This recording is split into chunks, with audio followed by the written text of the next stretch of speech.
Hello everyone. तो आप लोगों का जो सेकेंड शिफ्ट का एग्ज़ाम था 10 जुलाई में, वो भी आपका हो चुका है समाप्त।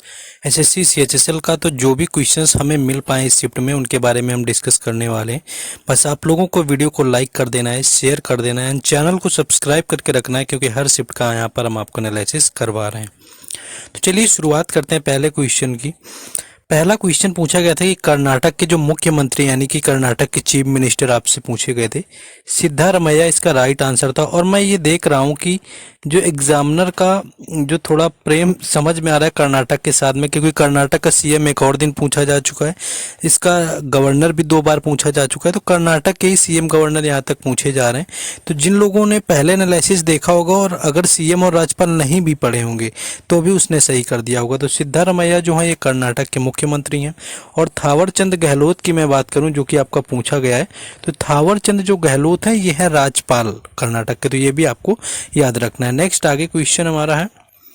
नेक्स्ट हमारा पूछा गया कि भरतनाट्यम किस राज्य से संबंधित है। देखिए भरतनाट्यम की अगर मैं बात करूं, बिल्कुल आसान सा क्वेश्चन देखिए पूछा गया। तमिलनाडु इसका राइट आंसर था, जो कि आपके दक्षिण भारत का शास्त्रीय नृत्य है। और इसके कुछ नाम इससे रिलेटेड आप याद रख सकते हैं, जैसे कि लीला सैमसन आपसे पूछा जाता है, लीला सैमसन हो गया, इनका जो रिलेशन है वो है भरतनाट्यम से। आपसे वैजंती अगर माला पूछ लिया जाए तो वैजंती माला का भी जो रिलेशन है वो है भरतनाट्यम से। और वैजंती माला लीला सैमसन के साथ में आपसे टी बाला सरस्वती भी कई बार पूछा गया।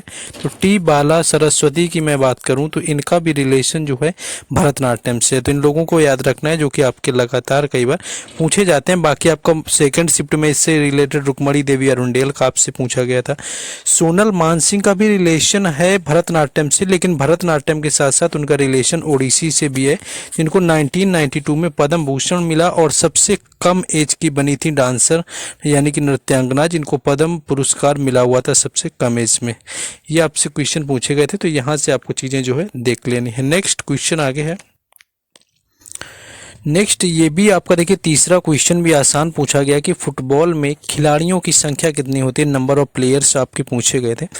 तो कुल 11 होते हैं। इसके साथ साथ 11 एक तो आपके क्रिकेट में होते हैं, क्रिकेट के साथ में आपके हॉकी में खिलाड़ियों की संख्या 11 होती है। बाकी फुटबॉल में तो आपका हो ही गया। लेकिन अगर रग्बी फुटबॉल की बात करी जाएगी तो इसमें खिलाड़ियों की संख्या जो होती है वो 15 हो जाती है।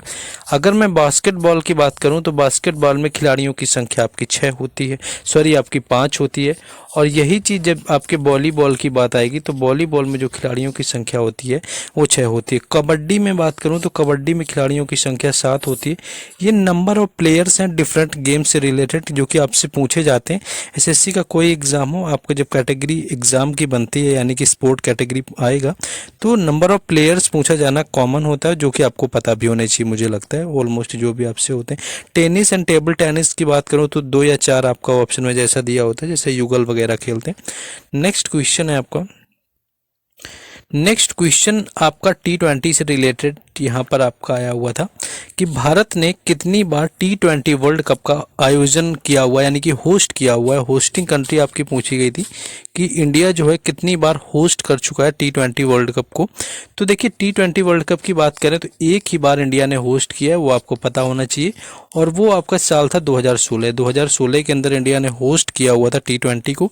एंड इसका जो पहला संस्करण था, इसकी शुरुआत की मैं बात करूं तो 2007 में इसकी शुरुआत हुई थी जाकर के, ये आपके जो T20 वर्ल्ड कप था।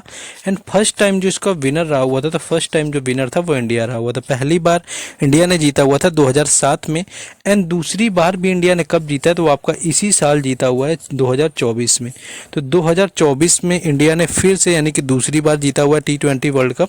और यहाँ पर जो है साउथ अफ्रीका को हराया हुआ है।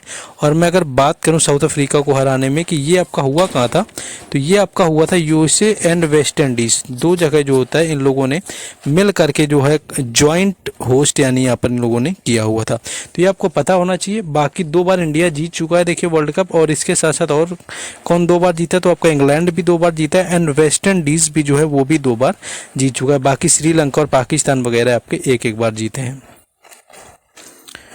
नेक्स्ट क्वेश्चन है यहाँ पर हमारा कि जो आपका दिया हुआ है कि पदोन्नति का जो अधिकार है वो किस अनुच्छेद में आता है, यानी कि आपका राइट टू प्रमोशन जिसको हम बोलते हैं, राइट टू प्रमोशन होता है, यानी कि आप किसी जॉब में हो और वहाँ पर आप प्रमोशन का जो अधिकार होता है, राइट टू प्रमोशन की बात करें, इसका रिलेशन किस आर्टिकल से है, तो ये आपका आर्टिकल 16 से है। आर्टिकल जो 16 यानी कि 16 इसका राइट आंसर था। और यही आर्टिकल ही आपका होता है जिसमें कि आपको होता है कि रोजगार के अवसर आपको प्रदान कराए जाएंगे समान रूप से सभी को। रोजगार जो है प्राप्त कराने में किसी के साथ कोई भेदभाव नहीं होगा, जाति या लिंग या धर्म के आधार पर सबको समान अवसर मिलेंगे रोजगार के। तो ये हमारा आर्टिकल 16 कहता है एंड यही हमारा जो होता है वो राइट टू प्रमोशन यानी कि आपका पदोन्नति का अधिकार होता है। नेक्स्ट आगे क्वेश्चन हमारा पूछा गया, पाल साम्राज्य से क्वेश्चन आया। बाकी आपको देखिए इन क्वेश्चंस का हम टेलीग्राम पर पीडीएफ वगैरह शेयर कर देते हैं, तो उनसे भी आपको जुड़ जाना है। जो लोग नए होते हैं उनके लिए बताना पड़ता है, बाकी ऑलमोस्ट सभी को ही पता रहता है कि पीडीएफ इन क्वेश्चंस की मिलती है, तो उसका लिंक जो है डिस्क्रिप्शन में दिया गया है। नेक्स्ट आपसे पूछा गया था कि पाल साम्राज्य का संस्थापक कौन था, तो देन गोपाल इसका राइट आंसर था। गोपाल जो है पाल साम्राज्य का फाउंडर था एंड 750 में क्या है कि इन्होंने फाउंड किया हुआ था, यानी 750 ईस्वी में इन्होंने स्थापना करी। और इससे रिलेटेड एक और व्यक्ति आपको याद रखने हैं, धर्मपाल, क्योंकि इनसे भी क्वेश्चन पूछा गया था।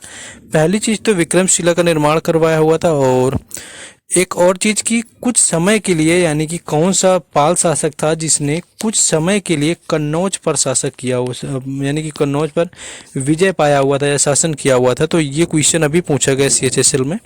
तो ये जो है आपका धर्मपाल ही था जिसने कन्नौज पर कुछ टाइम के लिए शासन किया हुआ था। देखिए इतनी गर्मी ओवर मतलब लिमिट हो रही थी कहीं ना कहीं, लेकिन अभी क्या लग रहा है कि बारिश होने वाली है, तो फटाक से इसको अपलोड करते हैं, फिर उसको भी इंजॉय करना है। नेक्स्ट क्वेश्चन जो हमारा आया कि अफगानिस्तान की भाषा कौन सी है। देखिए एक तो हमारी होती है पश्तो, अगर आपको पश्तो दे दे तो अच्छी बात है, और पश्तो नहीं देगा तो आपको दारी दिया होगा ऑप्शन में। इन्हीं दो में से एक भाषा 100% दिया होगा, और यही पूछी जाती है ऑफिशियल लैंग्वेज में, पश्तो और दारी। एक दो लैंग्वेज आपको और याद रखनी, जैसे जोंगखा की मैं बात करूं तो जोंगखा जो होती है ये आपकी भूटान की होती है, ये लैंग्वेज भी आपकी पूछी जा चुकी है, तो जोंगखा जो है वो भूटान की है। सिंगली की मैं बात करूं तो सिंगली जो होती है श्रीलंका की होती है, इसकी भी आपको याद रखना है। महल लैंग्वेज की याद करूं तो ये आपके मालदीव और लक्षद्वीप के कुछ पार्ट में बोली जाती है, तो ये जो लैंग्वेज है आपको याद रखनी है। नेक्स्ट क्वेश्चन हम लोग अगला देखते हैं।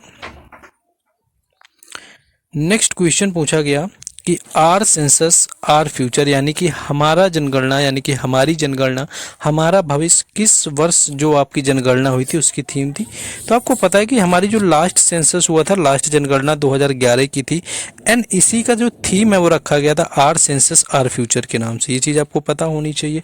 और ये जो जनगणना थी ये 15वीं ऑफिशियल जनगणना थी, यानी कि 15वें नंबर की थी जो 2011 में हुई, क्योंकि क्वेश्चन आपका कल इससे पूछा गया कि कौन से नंबर की है। और आज़ादी के बाद से देखेंगे तो आपकी 7वें नंबर की, और पहली जनगणना 1872 और दूसरी जो हुई थी वो जाकर के 1881, जो कि आपकी ऑफिशियल थी, रिपन ने करवाई थी।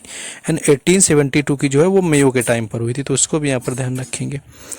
नेक्स्ट अगला क्वेश्चन आपका देखिए स्मॉल इंटेस्टाइन से पूछा गया था कि जो छोटी आंत होती है स्मॉल इंटेस्टाइन, ये आपकी कहाँ से शुरू होती है, तो डेंडोरोम में यहाँ पर राइट आंसर था। डेंडोरोम से इसकी शुरुआत होती है, यानी कि ओपनिंग ऑफ स्मॉल इंटेस्टाइन आपसे यहाँ पर पूछा हुआ था, तो डेंडोरोम आपका इसका राइट आंसर था। नेक्स्ट क्वेश्चन आगे एक पूछा गया था, हाँ एक क्वेश्चन आपका बॉम्बे प्रेसिडेंसी से कुछ आया हुआ था कि 1849 में बॉम्बे में किस समाज की स्थापना हुई थी, तो परमहंस जो मंडली था, परमहंस मंडली की जो है स्थापना हुई थी, ये याद रखना है। परमहंस मंडली की स्थापना हुई थी जाकर के, और दादोबा पांडुरंगा ने करी हुई थी, दादोबा पांडुरंगा ने करी परमहंस मंडली की स्थापना 1849 में। इसके बाद 1867 में जो है इसकी प्रार्थना समाज की स्थापना हुई थी, आत्माराम पांडुरंगा ने। एंड 1873 में जो है सत्यशोधक समाज की स्थापना ज्योतिबा फुले ने, और 1875 में आर्य समाज की स्थापना जो है वो हुई थी जाकर के आपके दयानंद सरस्वती के द्वारा। तो ये कुछ क्वेश्चन जो है आपके सेकेंड शिफ्ट में पूछे गए थे। बाकी आपसे आपका शिफ्ट अगर इसमें सेकेंड में था तो जो भी और क्वेश्चन मिले हो तो आप लोगों को कॉमेंट में बता देना है। बाकी जैसे ज़्यादा क्वेश्चन मिल जाते हैं आपको PDF टेलीग्राम चैनल और व्हाट्सएप ग्रुप पर मिलती है, उसके लिंक डिस्क्रिप्शन में दिए गए हैं, तो जाइए वहाँ से जुड़ जाइए। बट आपको लाइक शेयर और सब्सक्राइब जरूर कर लेना है। बाकी मिलते हैं थर्ड शिफ्ट में। जय हिंद।